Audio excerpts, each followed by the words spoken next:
All right, folks, if you're like me and you're pulling your carcass out of bed every morning, there's really only one thing that makes the morning relatively bearable, and that is a cup of good coffee. And now you can sweeten that deal in the morning with a little bit of Skull Brew coffee, knowing that with every cup you're drinking, you are giving back to conservation. As I'd mentioned in an earlier special announcement podcast and via email, I have launched the Skull Brew Coffee Company, which is geared toward giving back to conservation with every sale we make. If you want to get involved in the pre-launch plan, all you need to do is go to skullbrewcoffeeperks.com, and that will get you a referral code. It lets you work toward discounts on coffee and ultimately some free coffee. So what could be better than free coffee in the morning? Check it out, skullbrewcoffeeperks.com. Everyone, happy Wednesday to you. Hope you all are doing well out there, and hope you managed to stay warm this past week. It was freakishly cold here in Pennsylvania, which I know for some folks it might have been even a little bit worse. I know talking to John the one day, I want to say it was in the minus 20s the one morning when he woke up, and then of course our brothers and sisters that are in the Michigan area had it even worse than that, if I'm not mistaken. But we've had a little bit of a turn of weather here. I think today it touched 50 degrees and maybe even 60 degrees here tomorrow, which has me thinking of turkey season, getting after the spring thunder, the kings of spring, if you will. But before I do that, though, I do have a date in Iowa to do a little shed hunting and a little scouting. It's not too early to start making plans for next year. Of course, this time of year is a great time to get into the timber and kind of see what kind of sign was laid down. But, you know, I have to try to always remind myself not to get too enamored with the sign that I'm seeing during the off season, only because I'm not sure exactly what time of the year that sign might have been made. But nonetheless, it's always good to get out in the woods and kind of take a survey of what was going on during the course of the year. And I'll plan to do that in Iowa here in a few weeks. I'll be doing a little scooping of sheds on some public ground and doing a little scouting on public ground.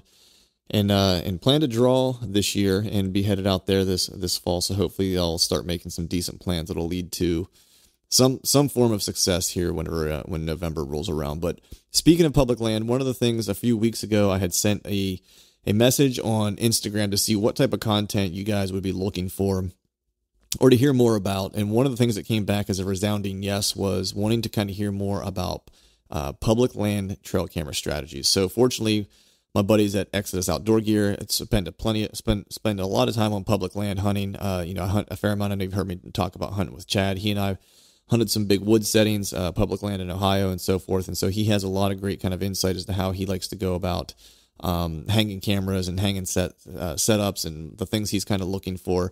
And Jake is on as well from Exodus Outdoor Gear, and it's an interesting kind of juxtaposition to kind of see. You know, Jake does get onto some public land. You know, he's from Illinois. But he does also hunt some private, so it's an interesting kind of juxtaposition as to what we're seeing on public versus what Jake is kind of doing on private, and how some of those things are similar in both places, which is kind of interesting because I don't think you really have to, reinvent the wheel, going from private to public. I think there's just some nuanced differences in what you might look for and how you might go about qualifying a parcel and stuff like that. So we have the Exodus crew on to kind of talk about that and give you guys some tips around some public land trail camera strategies. But we're not going to belabor this up front. We're going to go ahead and get right to it. The one thing I do want to mention is that the Great American Outdoor Show is still going on, and our buddies at Exodus do have a booth there, booth 927. I'll be there on the 9th and the 10th here. So this coming weekend, I'll be there both days on Saturday and Sunday. Man in the booth with Chad and Jake, so be sure to stop by and say hi. And right now, if you haven't seen on social media, they did just kind of make mention that they're getting ready to launch their Render trail camera, which will be their cellular camera. The cool thing is if you come to the Great American Outdoor Show and visit the booth, you can actually buy that on pre-sale with a show for a show price. If you're not able to make it to the show, you can, of course, starting actually yesterday, if you've downloaded this on Wednesday, as you're listening to this, you will be able to go to the website and start to pre-order the Render Cell trail camera. Don't miss the upfront of this. Be sure if you're at the show to make sure to stop by the booth and grab that deal. They'll be doing the pre-sale now, but they'll also be shipping these. They'll be headed out in April to land in your mailboxes or your door front. So don't delay. Make sure you head over to exodusoutdoorgear.com and check out the Render camera, or stop by booth 927 at the Great American Outdoor Show in Harrisburg and pay us a visit. We're also brought to you by Wicked Tree Gear, the longest lasting, fastest cutting, toughest toughest tree trimming equipment you have ever used. Simply put, the toughest saws on earth. How tough are they? Tough enough to come with a lifetime warranty. And right now, when you visit wickedtreegear.com, use the promo code TRUTH at checkout and get a 20% discount on your Wicked purchase. Also, be sure to pay John a visit at the Wicked Tree Gear booth at the Great American Outdoor Show, booth 932. It's actually directly across from the Exodus booth, so you can pay both of us a visit at the same time. We're also brought to you by Tecomate Seed. Everything's bigger and better in Texas. No matter if you're in the South, Midwest, or Northeast, Tecomate has your food plot seed needs covered. Visit Tecomate.com, check out their product selector tool, and allow them to help you pick the right seed for your food plots. Use promo code TRUTH at checkout and save 20%. And right now is a great time to get your clover or whatever you plan to do use for your frost seeding, because that is fast approaching as well. We're also brought to you by Glacier Coolers, simply the world's finest. Whether you're hunting, fishing, camping, you'll enjoy smarter design, stronger construction, and superior insulation of Glacier Coolers. Visit them at glaciercoolers.com, promo code TRUTH at checkout, and save yourself 20%. And now let's get on with some public land trail camera strategies. All right, folks, welcome back to another episode of the Truth from the Stand Deer Hunting Podcast, and back by popular demand are my buddies from Exodus. I know I shot out a question to all you folks on social media, just trying to get a sense of what type of content you guys want to hear, and one thing that kind of kept popping up was things around public land and camera strategies on public land. So I thought there was no one better to bring on than my public land hunting partner, Chad Sylvester, and his partner in crime, Jake from Exodus Trail Cameras. So how you guys doing, man? Good, man. Doing great. Beautiful day, Super Bowl Sunday. Just Super ready Bowl. to get it. Yeah, man. This is the first one we've done in person. This is the first time I've done like a 3-person podcast. Really? I almost said 3-way, which was going to be really bad. Yeah. I think Chad's wearing his Tom Brady jersey this morning. Oh, He's got it under his shirt there. Hey, man, come on now. That's terrible. He's in Philly. Like, Yeah, you on the TB12 method Yeah. or something? You did get up at like 4:30 this morning and get a workout in. So Yeah. I don't know. You might be Tom Bradying it up, trying Wanna to fight be. Father Time. yeah, wannabe. Yeah. I think everyone wants to be Tom Brady at Who this doesn't? point. Yeah. Yeah, he's got a pretty good thing going, man. Model wife, winner. I was like, something bad's got to happen to that guy at some point. You know, like Never. never. Never. Well, as a Steeler fan, I'm going to go ahead and like change the subject. Yes. Because the Patriots are a little sore subject with me. But so today, what we want to do, this of course is another installment of the DIY Report mini series. And as I'd mentioned, hearing you guys want to hear more about public land camera strategies. And so what I think we're going to do here is we're going to take this in 3 parts. And this first part that we're going to talk about today is going to be assessing the property overall. How are you kind of qualifying a parcel? And I know we've talked about that in different iterations and in different ways. Part 2 of this series is going to be more about camera strategies for the early season and pre-rut. So how are we moving our cameras, and what are we kind of looking for with that information?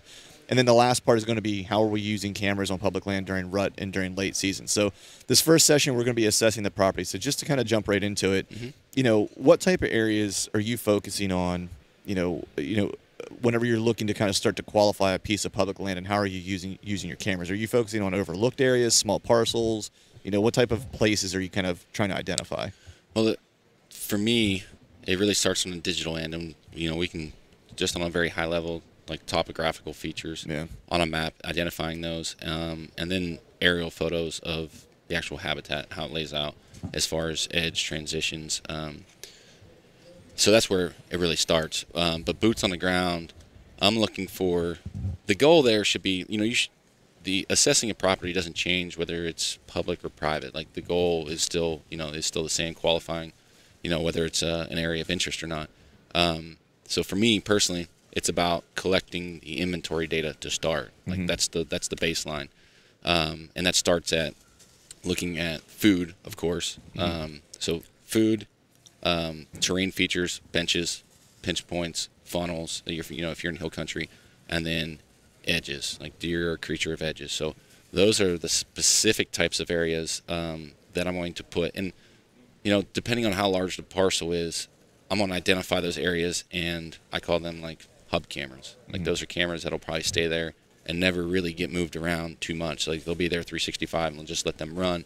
And depending on what data I gather, then I'll start casting a net in certain areas. But to get started, those are kind of the simple core features where I'm going in and just looking for inventory. Right. And I know, we were talking yesterday a little bit, and you'd mentioned, I think that's the perfect thing to kind of mention, is that like everyone's looking for the magic bullet when you go to public land. Like, where am I going to put these things, right? But the process really doesn't change. And I know, Jake, you had, even from like a private perspective, gathered a bunch of new pieces of property this year. So you're kind of going through the same thing. So how are you kind of doing that as well? Lots of hard knocks, man, honestly. Yeah. I still have open wounds from this year as far as mistakes that were made, but similar process as far as prospecting property, looking at it from digital scouting and also learning what's the hunting pressure on the surrounding areas. And something that I do, I hung some cameras on public for the first time this year, and I went through and I went to the Illinois DNR site and I took the amount of deer harvested per the number of huntable acres, and then like per deer per huntable acres to kind of get a better gauge on the hunting pressure and kind of vet out those different areas. But as far as similar strategy, hub cameras, travel corridors, and then strategizing, moving them out, and trying to capitalize on rut data too. So a lot of these pieces I was hunting for the very first time. I'm not a fantastic deer hunter. I don't know if I was going to be able to put a move on a particular deer in the same year. So it was really just gathering that data, learning it, because experience and mistakes are the best way to learn, and that's ultimately what I did this year. Right, 100%. I mean, I think the important thing to kind of note here is that cameras are a tool in your toolbox for this, right? And so whether you're hunting private or whether you're hunting public, like you really need to kind of start at that 1,000 or 30,000 foot view of like what does the property look like overall. One thing I know that we've talked about in the past a little bit when we're qualifying a piece of public is, to your point, Jake, I think it's what's the surrounding pressure, right? What places within that public are getting hit? Are there any new pieces that have just been kind of picked up by the state or the DNR or whatever that people might not know about yet, right? That might have some clean hunting. And then don't overlook those small parts, because everyone always kind of looks at those big 10,000 acre chunks and it's like, that's where I'm going to go because there's a lot of room. And then there might be a little 200 acre chunk over here that everyone's overlooking because it's like, oh, it's just a small piece. There can't be any good deer there, right? But what we've learned over time is that deer go where people aren't. They're not really choosy as whether it's 200 acres, whether it's 10,000 acres. If people are overlooking it and they're not there, that's where the deer are going to be. One quick note on that, just on while we're talking about pressure on the public side, water features. Water features are a big deal. Terrain it limits access for whatever reason. There could be a creek that's maybe only knee deep, but there aren't a lot of guys that are going to take the time to get across it. Standing water, swamps, rivers, whatever. A lot of those, sometimes water features and creek crossings. I mentioned, some of those edges and topography features to place cameras, but dude, you find a solid creek crossing, like you're going to get it. Posted on Instagram last night. Yeah, I mean that's a great place to collect inventory. Yeah, for sure. I mean, especially if you have something where there's that's pinching them down to a specific spot, or if you find a spot that's really shallow, right, where it's like they're going to have to cross, you know what I mean? Like that could be money, not just for a camera setup, but that could be money for a stand setup. Possibly, yeah. So now that we've gotten to the point to where we found the piece of land that we want to set up on, right? Let's assume that we found a chunk over the winter, during this time of year that we want to hunt, and now we're kind of moving into summer. We're going to actually start to prep for the fall hunts. What type of areas are you going to kind of prioritize to hang cameras to kind of start to gather that inventory that you don't know? You don't know much about this parcel at this point. So we're getting ready to walk into the woods, and where are you thinking about hanging cameras? So this is summer, Velvet Fest, Velvet season. For me, a lot of my experience is in the big woods, and knowing that deer, once their testosterone levels rise and they become hard-horned, that the habitat needs are going to change a little bit. They're going to be looking for that high stem count, security cover. So in the summer months, it's still me collecting inventory on those food sources and some of those key terrain features with those hub cameras. And then once that, the shift, whatever you want to call it, October lull, like once they get hard-horned, then that's where I'm gathering secondary cameras and I'm starting to cast the net to really pinpoint down, what those deer are doing. So through the summer months, it really doesn't change a whole lot for my strategy. But I have a lot of cameras at my disposal. Right. So I can afford to, put 20 or 30 hub cameras out and not ever have to touch them. Right. A lot of people don't have that ability. So my advice would be, use those hub cameras, and then when the data starts to, as food sources change, then that's where you're going to want to pull your dead cameras and maybe transition them to, white oaks if they're starting to drop, late September, or soft mass trees or whatnot. But for me, it's still food. Right, and I've had both sides of that, right? It's like I hunt a fair amount with you in the big wood setting, so it's like I get the benefit of you having 20 to 30 cameras that we don't move, right? But on the sides where I am hunting solo on public or whatever, I do have to prioritize where I'm going to place cameras, right? Because I'm not going to cast that wide of a net. So it's like I often look at, where there's clear cuts, right? That's one place I'm going to focus on. It's a great, nature's food plot, right? Absolutely. The other places I'm going to kind of focus on too are like power lines. Anywhere where there's kind of like high grassy, high stump count stuff. Yeah, that's where I'm going to kind of focus on those areas, and I'm also going to focus on some edge, like you talked about, right? So especially this year hunting that swamp, it was like my setups were particularly on the edge of the swamp because I knew they were going to try to move along those edges, right? And then the last part is, and I'm actually kind of forgetting what I was just going to say. So maybe we just move on to the next topic. Well, just one quick thing on swamps, swamp marshes, all that terrain. That's something that's really been new to me. I've spent a lot of time in hill country, but I've started to hunt some of those swamps, and one of the things that I've noticed with running so many cameras that the bedding was really less likely to change as long as the water levels. Right. As the seasons change, the bedding stayed similar. Yeah. As long as the water levels. Yeah. So they're still bedding on those islands, that high ground and wet areas, and then they're following those transitions into hardwoods or food sources or wherever they're going after they leave their beds. But the bedding structure isn't really changing as long as the water levels. And I noticed that too. But unfortunately, where I was hunting, like the water levels were changing, and so I did lose a lot of that bedding. Like the high points are no longer high points. Right. You know what I mean? And that's why the deer kind of disappeared. Right. At that point of the season. That's the crapshoot of hunting those pieces. I live along a major river system, and our season often is dictated on how high the river is. Yeah. It's tough. Yeah. So the other thing I was going to mention, though, and this is like almost like a duh moment, is just if you're struggling to figure out where to hang, right? It's like maybe you don't have a clear cut that's nearby, and maybe you're struggling to like define what edges, because some people look for that hard edge, and it's not necessarily always a hard edge, right? Yeah. It could just be a slight change in habitat is enough, right? Yeah. And maybe you're newer at this and you're not recognizing some of those things right away. It's like the easiest way to do it is like find a beat up trail and hang a camera. If you don't know anything, that'll start to tell you something, right? It's a starting point, yeah. That's a starting point, right? And then from there you can kind of figure out which way the deer are moving, what time are they coming through, and then from there you can start to probably figure out which directions are my food sources that they're hitting, and then which direction is their bedding. Right. You can kind of start to make your move. Move from there. That's a really good thought, because I think there's an old school, you talked to a lot of old timers like my grandfather and guys that were hunting prior to digital cameras, and a lot of those guys would cut a track, right? And they just track that deer. They'd try to identify that track, and then they would follow that track and relate that to bedding. And a lot of guys do that when they're gun hunting or still hunting or fresh snow, like guys who don't cut on tracks. You could do the same thing with cameras. Like you get a picture of a deer doing a certain thing on a trail. Like if that's your starting point, like if you don't know where to go, you hang a camera on a trail and you get consistent photos of that deer, using that trail in a certain direction. Just start leapfrogging your cameras, and you can start to pin down the food source. You can start to pin down the bedding area. So keep that. I mean, that's a good thought that a lot of people don't think about that. Yeah, and I've used that on private as well, because we had that new piece that my dad picked up that was brand new to me in the first year. I know I've mentioned this in the past, but I just hung some cameras on it, and I just watched for a year because I wanted to see which direction they were moving, because I literally knew nothing about it. I thought I knew where there was some opportunities, like for bedding or where they were feeding or whatever, but I didn't 100% know. And the other important part for me was in that particular piece, and it's played out for me in public as well, is using video mode. Especially early, right? Later in the season, I'm not as concerned with video mode, but early in the season, I want video mode because I want to see from which direction they're traveling. Because a lot of times, cameras sometimes, like a deer will fool you, man. They'll come into a camera a certain way, and you'll be like, oh man, they got to be coming from this direction. It's like, nope, they just looped behind the tree, and they were set up differently. And then whenever they left in a different direction, right? So camera or video mode for me has been kind of instrumental. Right? Yeah, it's huge. It helps answer the W's, like when, where, why. Yeah.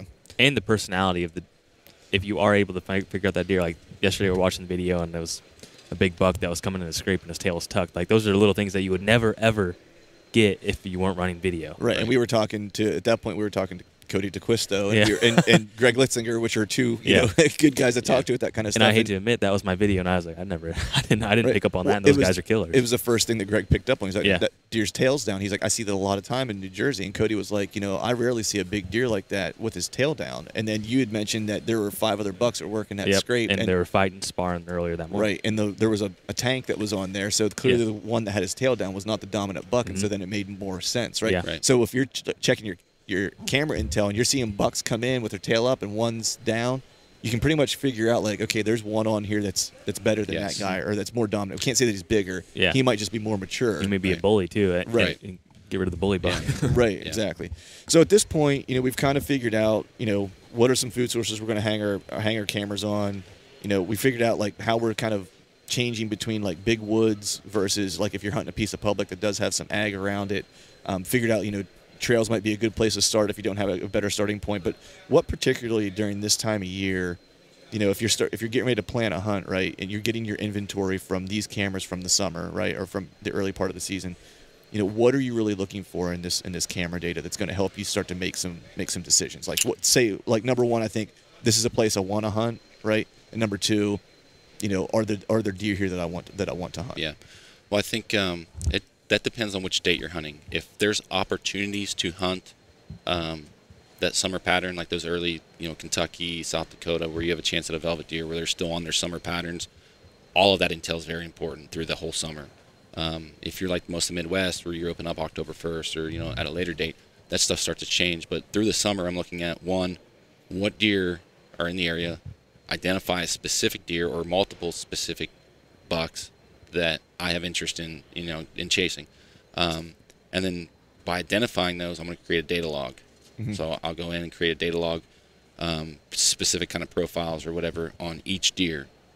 And then from there, I'm going back to my topographical maps and aerials to see, okay, if these deer relocate, how am I going to cast my net? Like, where do I think there's bedding opportunities in those high stem count areas, security cover, in relation to food, where's the doe bedding? And then start to devise a plan where I want to start putting these cameras after these bucks break up from their bachelor groups. Right. Yeah, because that's the challenge, right? Because at this point of the year, you don't know who's going to stick around. Right. Like dispersal's right around the corner, mm-hmm, right? And so I think that's something that I've not done, right? Is like I've looked at top and been like, where is the bedding opportunity, right? Mm-hmm. Where's the feeding opportunity? How are they going to get to and from? Yeah. But I've never looked at it through the lens of, okay, when these disperse, what are the possibilities that these guys are going to disperse to these specific areas, yeah, right? Well, in a big wood situation, that's nice to where you can speculate. Right. For me, like we have a small farm, we have Right. tons of big deer in velvet. As soon as the habitat changes, they're all gone, and then they're gone throughout the whole season, and they come back late season to eat all our food plots. So Yeah. that's an advantage of hunting public Yeah. ground.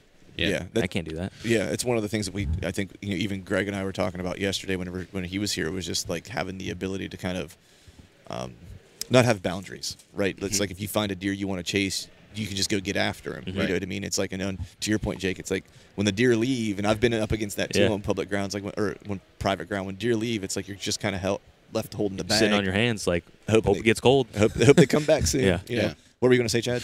Just, as those bachelor groups break up, if you're unfamiliar with bedding, whether it's swamp or hill country or, ag ground or whatever, you could still, cast your net on those, kind of forecast what those food sources and how the food is going to change. You can look at, take your binoculars out. Well, start glassing the oak trees. Like, where are these white eggs going to start dropping their acorns? Mm-hmm. Set a camera there. Yep. Start looking at, the soft mass trees. Like, is there an apple tree nearby or whatever? Like, start identifying those early season food sources. Like, as that shift and as those bachelor groups start to break up, those are, again, I kind of call them secondary cameras. They're not really my hub cameras, but they will still tell you kind of where those deer are going to relocate. So if you're unfamiliar with bedding and the bedding opportunities on that piece, it still comes back to food. Right. Cool, man. Well, I think that's it for part number 1. Thanks, fellas, for jumping on and doing this, and looking forward to doing part 2. Right on. All right, folks, that is a wrap for today's show. I'd like to thank Chad and Jake for joining us. Be sure to visit ExodusOutdoorGear.com and be sure to check out Exodus at the Great American Outdoor Show booth 927 and be sure to pre-order your Exodus Render cell camera. We'd, of course, like to thank all of you for listening, and if you haven't yet, please head over to iTunes and leave us a 5-star rating, and be sure to subscribe to the podcast. It'd be super awesome if you could do those 2 things for us. It's super helpful for the show. Before we shut this thing down, we need to give a big shout out to our partners that continue to help us make this podcast possible. Wicked Tree Gear, Exodus Outdoor Gear, Trophy Ridge, Ozonics, Obsession Bows, Tecumani Seed, Glacier Coolers, Ramcat Broadheads, Trophy Taker Rests, and Dead Downwind. And until next time, we'll see y'all.